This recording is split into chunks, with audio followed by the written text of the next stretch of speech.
الحمد للہ رب العالمین والصلاة والسلام على خاتم النبیین محمد وعلى آلہ واصحابہ اجمعین، اما بعد۔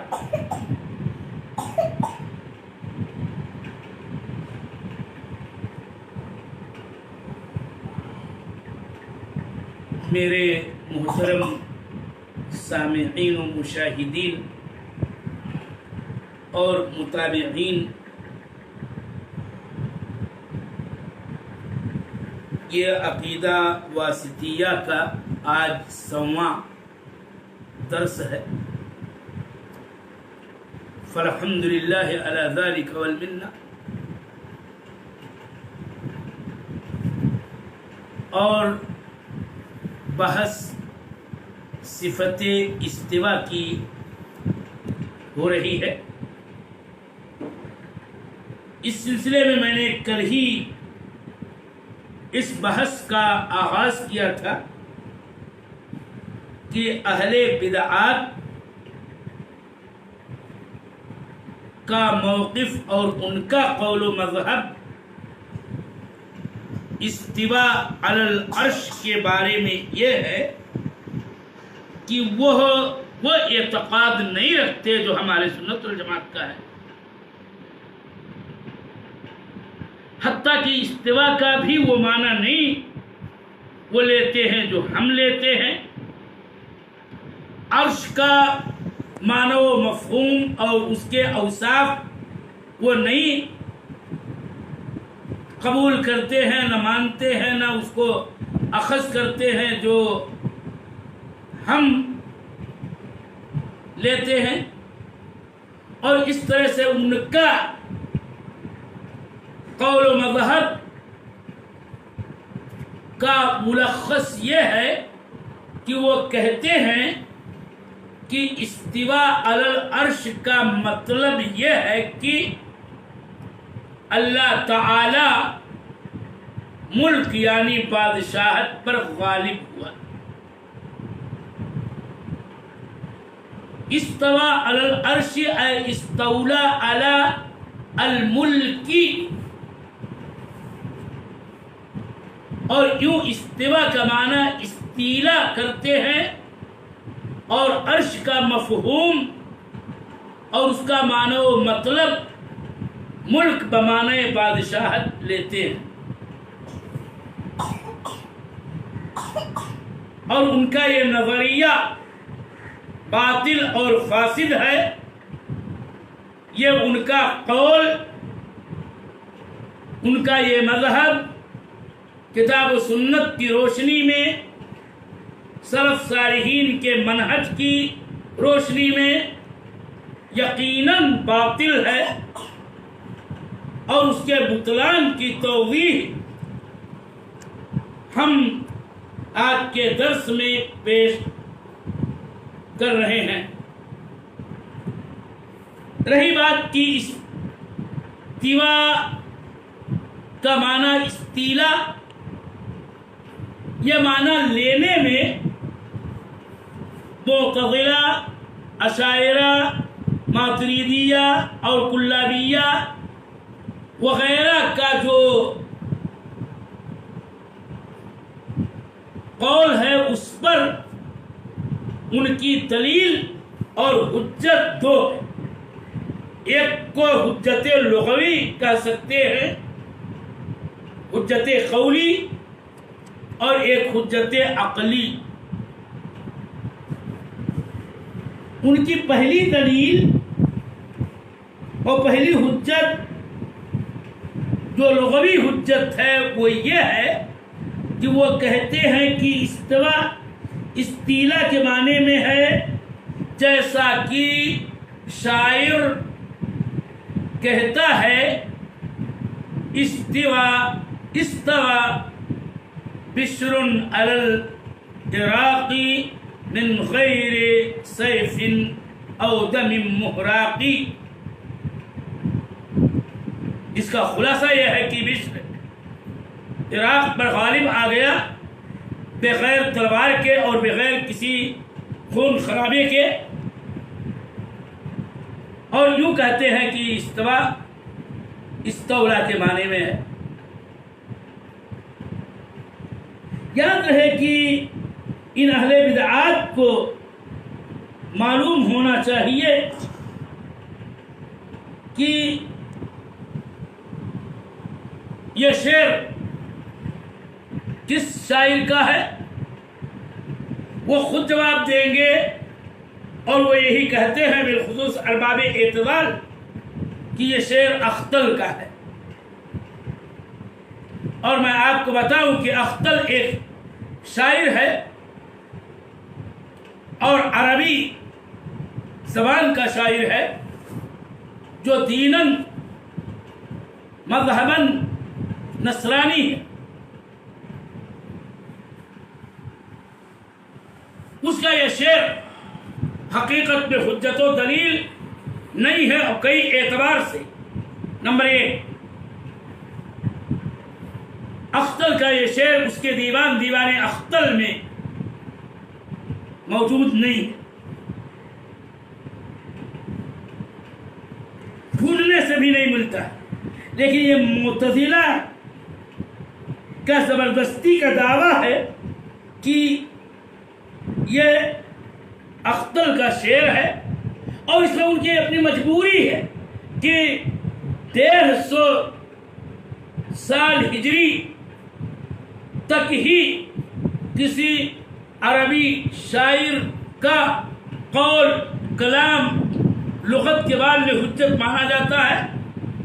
اس لیے ان لوگوں نے اختل کا نام لیا زبردستی، اور یا اس شعر کو اختل کی طرف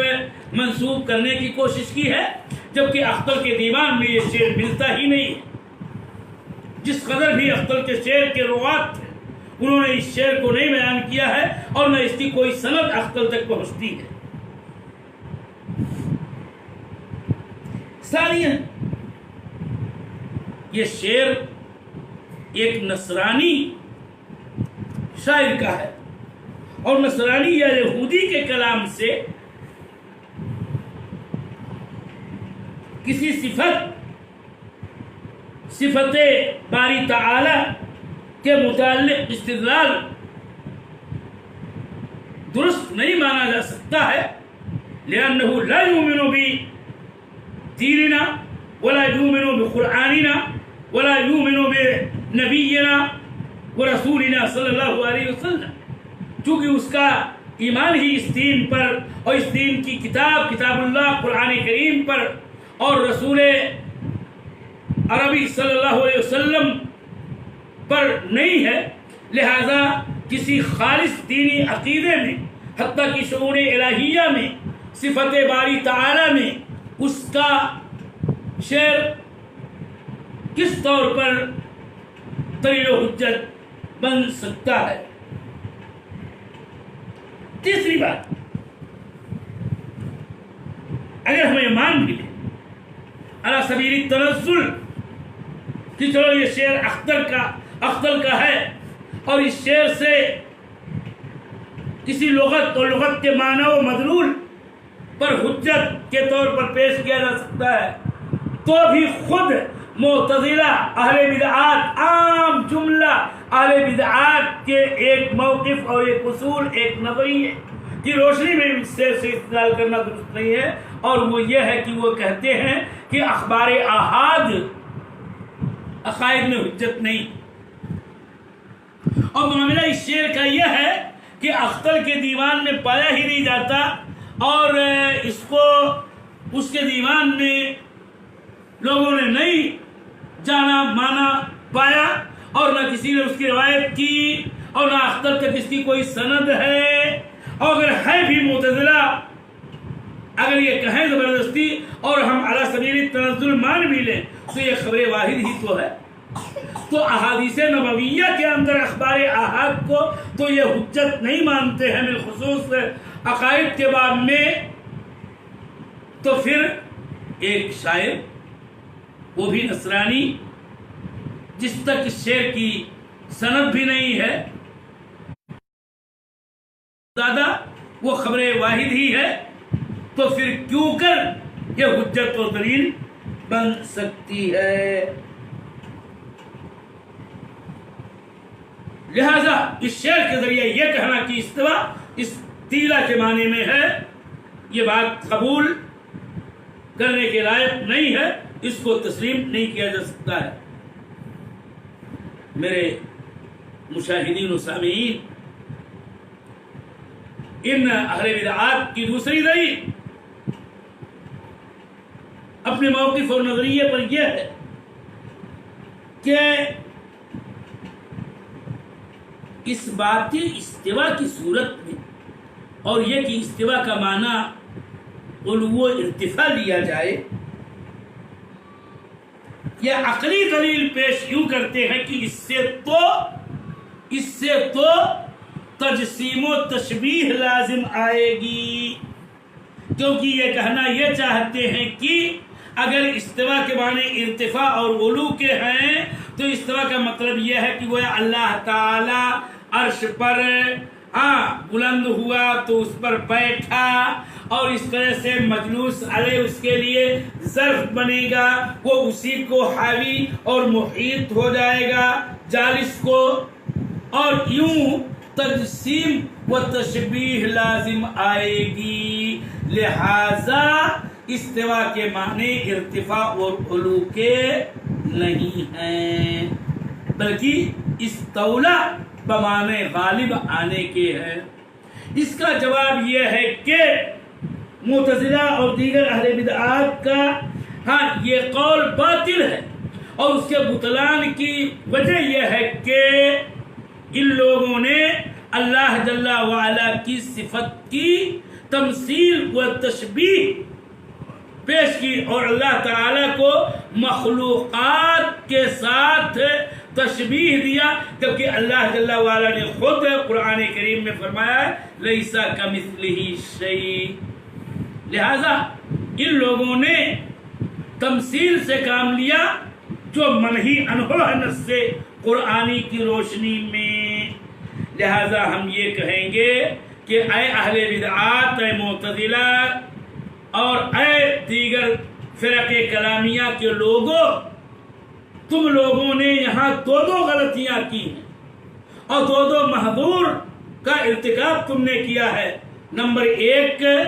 کہ تم نے منہی عنہ ہونے کے باوجود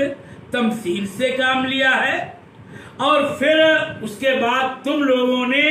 ایک اور دوسرے محظور اور منہی عنہ تعطیل اور نفی کا ارتکاب کیا ہے۔ فَأَنْتُمْ مَثَّلْتُمْ أَوَّلًا ثُمَّ عَطَّلْتُمْ ثَانِيًا، پہلے تم لوگوں نے تمثیل سے کام لیا اور اس کے بعد تم نے نفی و تعطیل سے کام لیا، اور یاد رہے کہ لیس کمثلہ شیء وہو السمیع البصیر سے تمثیل اور تعطیل دونوں کی نفی ہوتی ہے، کہ لیس کمثلہ شیء سے ممثلہ، مجسمہ، مشبہہ، ان سب کی تردید ہوتی ہے، اور وہ السمیع البصیر آیت کریمہ کی حصے سے نفات، معطلہ، ارباب جہمیت، اصحاب جہم بن صفوان اور ان کے دیگر تمام اتباع کی تردید اور ان کا ابطال ہوتا ہے۔ لہذا تم نے یہاں دو محظور کا ارتکاب کیا ہے، اور وہ ہے تمثیل اور تعطیل۔